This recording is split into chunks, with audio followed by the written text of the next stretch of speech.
लोकसभा चौमारी नती बदनी तांगफांग लोकबाई कक साका बुबाग्रा तिप्रामथानी खड़कनी मंत्री आचुकथाई याकारनाय हनै कक आवाई तंगमानी एरेंगतै गताल खेतेबो आचुकथाई याफारजागि मानो हनै साका अबनकारे TTAADC तै वान थुकजा कक रंनो तैबो कक नाराखा बस्कानि चौमारी तैबो काहामनो आवाई मुं अंगै तंगो हनै साका What about party meeting, internal party meeting, how to get ourselves strong for the elections. And also I wanted to explain to my people that the accord should be implemented and that's a priority. Once we can give something to our people, then the people will have a better future. So इसी के लिए I wanted to meet my party people, मैंने सबको समझा।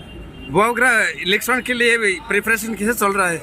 अच्छा चल रहा है और मैं अपने तरफ से भी हर जगह में तिप्रामोथा का फ्लैग अपना बूथ ऑफिसेस और कोऑर्डिनेशन से सबके संग बीजेपी के संग भी काम करके हमको ईस्ट और वेस्ट दोनों जीतना।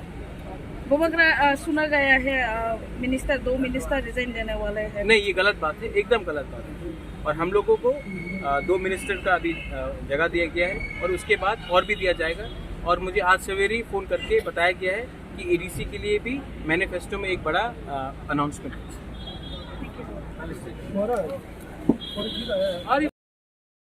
আগরতলা নিসিমি হৃদয়নি ককথম ব্যুরো রিপোর্ট খুমপুই।